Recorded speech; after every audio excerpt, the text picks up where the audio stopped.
ओम शांति। 30 अप्रैल 2025 की प्रातः मुरली में बाप दादा हमसे कहते हैं, मीठे बच्चे, बाप तुम्हें पुरुषोत्तम बनाने के लिए पढ़ा रहे हैं। तुम अभी कनिष्ठ से उत्तम पुरुष बनते हो। सबसे उत्तम हैं देवताएं। मीठे बच्चे, बाप तुम्हें पुरुषोत्तम बनाने के लिए पढ़ा रहे हैं। तुम अभी कनिष्ठ से उत्तम पुरुष बनते हो। सबसे उत्तम हैं देवताएं। प्रश्न है, यहाँ तुम बच्चे कौन सी मेहनत करते हो जो सतयुग में नहीं होगी?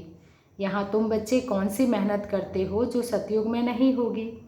उत्तर है, यहाँ देह सहित देह के सब संबंधों को भूल आत्म अभिमानी हो शरीर छोड़ने में बहुत मेहनत करनी पड़ती है। सतयुग में बिना मेहनत बैठे बैठे शरीर छोड़ देंगे। अभी यही मेहनत व अभ्यास करते हो कि हम आत्मा हैं, हमें इस पुरानी दुनिया पुराने शरीर को छोड़ना है, नया लेना है। सतयुग में इस अभ्यास की ज़रूरत नहीं होगी। गीत है, दूर देश का रहने वाला आया देश पर आए। ओम शांति। मीठे मीठे रूहानी बच्चे जानते हैं कि फिर से यानी कल्प कल्प के बाद इसको कहा जाता है फिर से दूर देश का रहने वाला आए हैं देश पर आए। यह सिर्फ उस एक के लिए ही गायन है। उनको ही सब याद करते हैं। वह है विचित्र, उनका कोई चित्र नहीं है। ब्रह्मा विष्णु शंकर को देवता कहा जाता है, शिव भगवानुवाच कहा जाता है। वह रहते हैं परम धाम में, उनको सुखधाम में कभी बुलाते नहीं, दुखधाम में ही बुलाते हैं। वह आते भी हैं संगम युग पर। यह तो बच्चे जानते हैं सतयुग में सारे विश्व पर तुम पुरुषोत्तम रहते हो।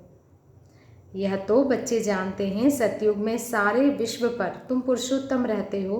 मध्यम कनिष्ठ वहाँ नहीं होते। उत्तम ते उत्तम पुरुष यह भी लक्ष्मी नारायण है ना।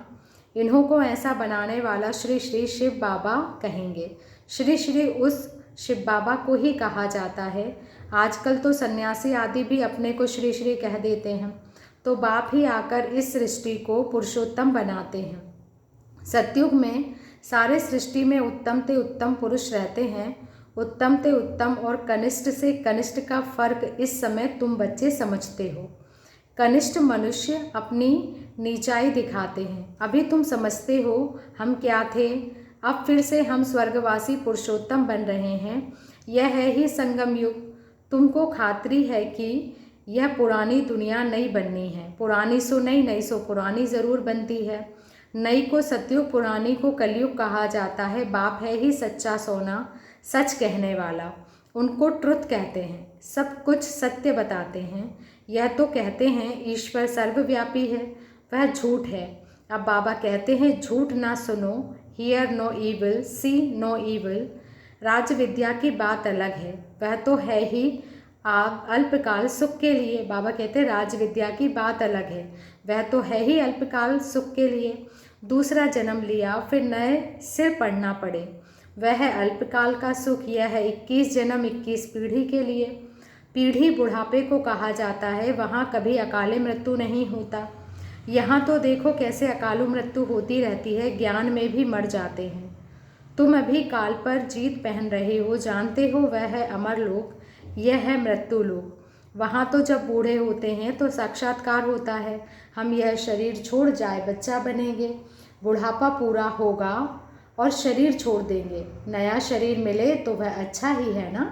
बैठे बैठे खुशी से शरीर छोड़ देते हैं। यहाँ तो उस अवस्था में रहते शरीर छोड़ने के लिए मेहनत लगती है। यहाँ की मेहनत वहाँ फिर कॉमन हो जाती है। यहाँ देह सहित जो कुछ है सबको भूल जाना है, अपने को आत्मा समझना है, इस पुरानी दुनिया को छोड़ना है, नया शरीर लेना है। आत्मा सतो प्रधान थी तो शरीर सुंदर मिला, फिर कामचिता पर बैठने से काले तमो प्रधान हो गए तो शरीर भी सावरा मिलता है, सुंदर से श्याम बन गए। कृष्ण का नाम तो कृष्ण ही है, फिर उनको श्याम सुंदर क्यों कहते हैं बताओ ज़रा।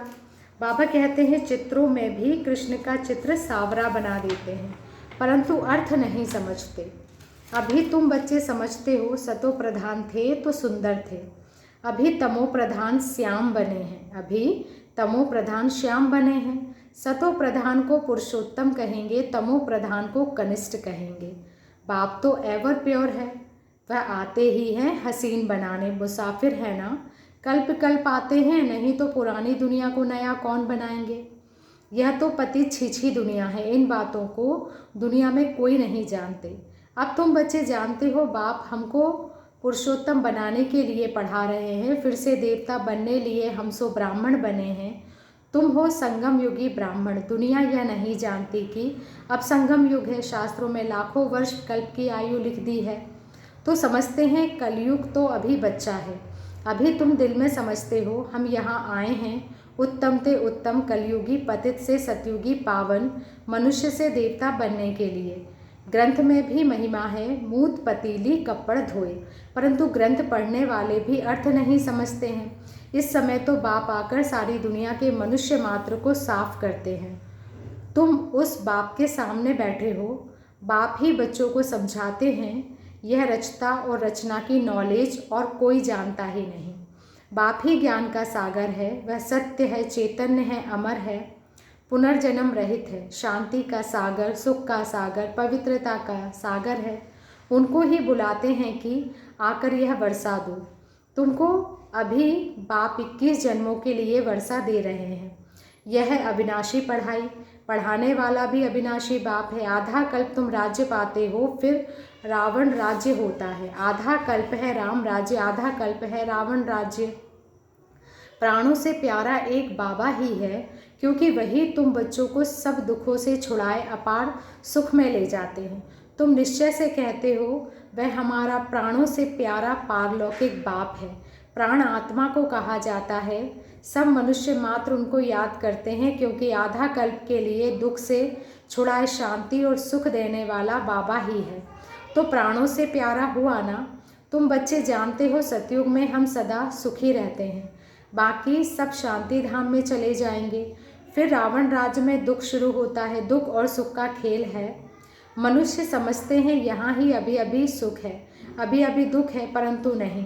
तुम बच्चे जानते हो स्वर्ग अलग है, नरक अलग है।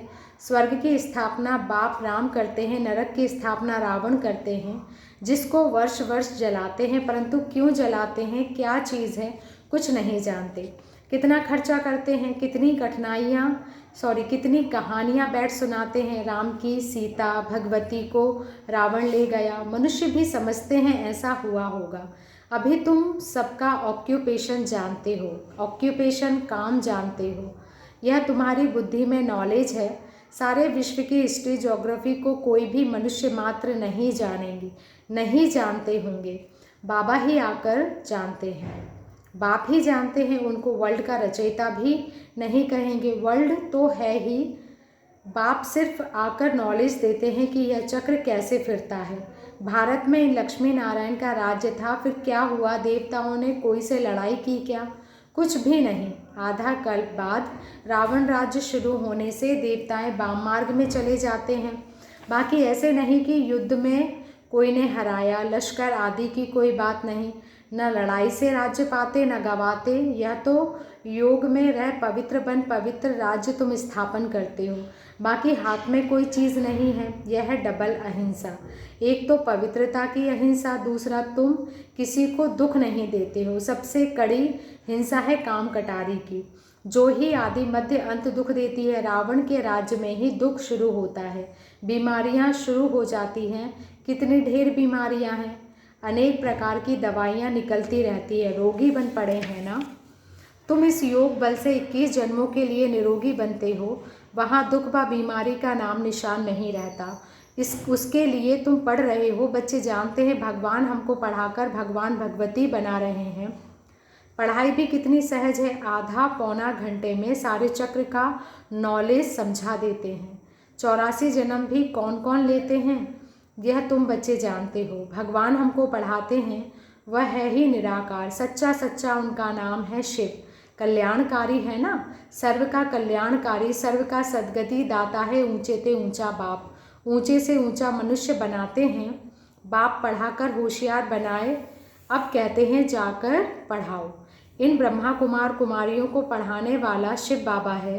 ब्रह्मा द्वारा तुमको एडॉप्ट किया है। प्रजापिता ब्रह्मा कहाँ से आया, इस बात में ही मूझते हैं। इनको एडॉप्ट किया, कहते हैं बहुत जन्मों के अंत में। अब बहुत जन्म किसने लिए? इन लक्ष्मी नारायण ने ही पूरे 84 जन्म लिए हैं। इसलिए कृष्ण के लिए कह देते हैं श्याम सुंदर। हम सो सुंदर थे, फिर 2 कला कम हुई, कला कम होते होते अभी 9 कला हो गए हैं। अभी तमो प्रधान से फिर सतो प्रधान कैसे बने? बाप कहते हैं मुझे याद करो तो तुम पावन बन जाओगे। यह भी जानते हो यह रुद्र ज्ञान यज्ञ है। अब ज्ञान में चाहिए ब्राह्मण। तुम सच्चे ब्राह्मण हो, सच्ची गीता सुनाने वाले, इसलिए तुम लिखते भी हो सच्ची गीता पाठशाला। उस गीता में तो नाम ही बदल दिया है। हाँ, जिन्होंने जैसे कल्प पहले वर्षा लिया था वही आकर लेंगे। अपने दिल से पूछो, हम पूरा वर्षा ले सकेंगे? मनुष्य शरीर छोड़ते हैं तो हाथ खाली जाते हैं। वह विनाशी कमाई तो साथ में चलनी नहीं है। तुम शरीर छोड़ोगे तो हाथ भर दो, क्योंकि 21 जन्मों के लिए तुम अपनी कमाई जमा कर रहे हो।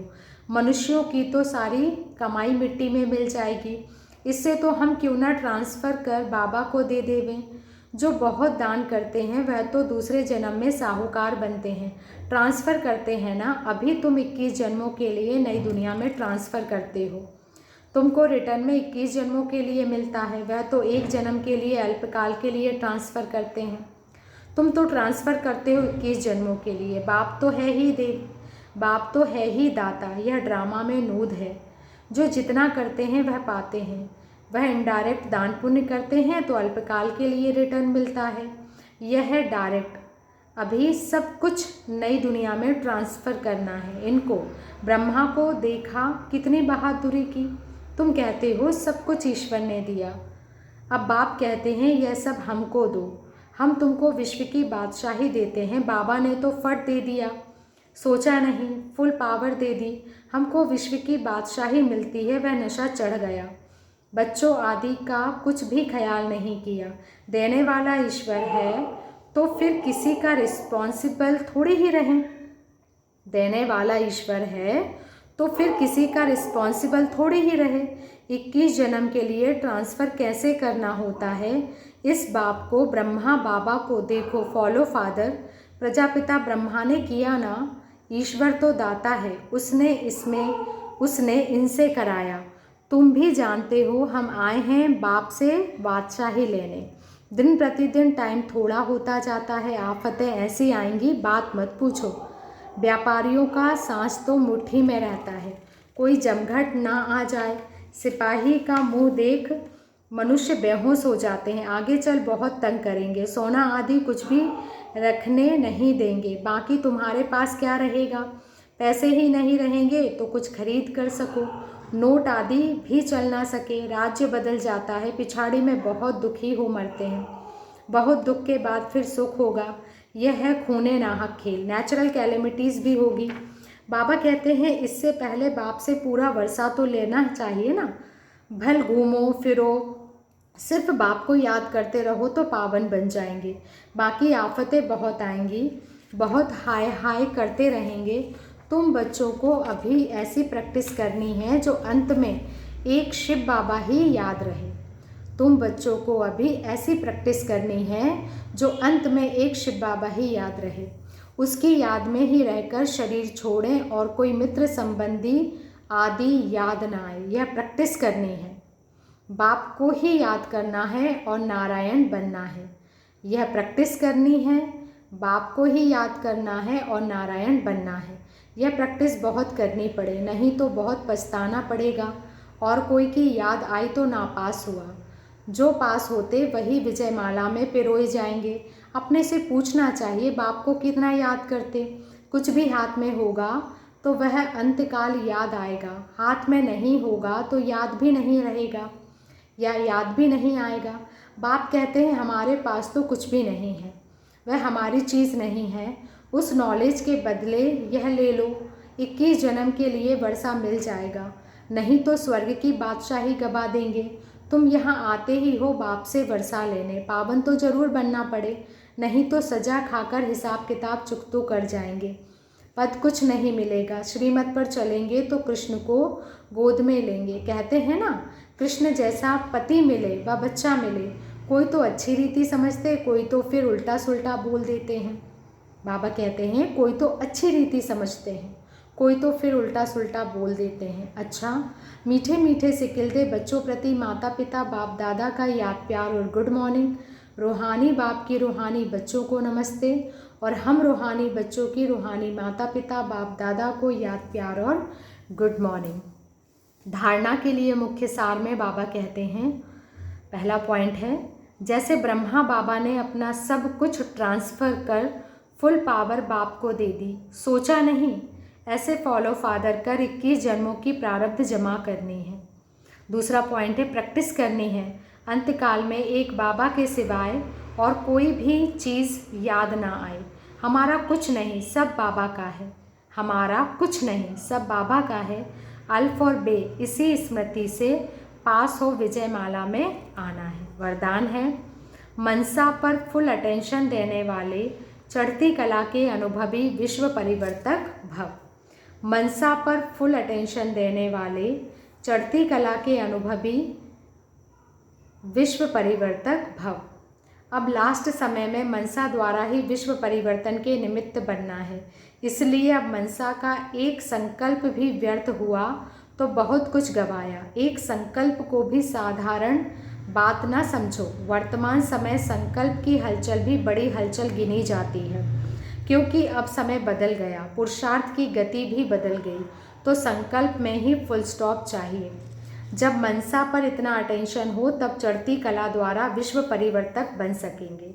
जब मनसा पर इतना अटेंशन हो तब चढ़ती कला द्वारा विश्व परिवर्तक बन सकेंगे। स्लोगन है, कर्म में योग का अनुभव होना अर्थात कर्मयोगी बनना। कर्म में योग का अनुभव होना अर्थात कर्मयोगी बनना। अव्यक्त इशारे हैं, कंबाइंड रूट की स्मृति से सदा विजयी बनो। कंबाइंड रूट की स्मृति से सदा विजयी बनो।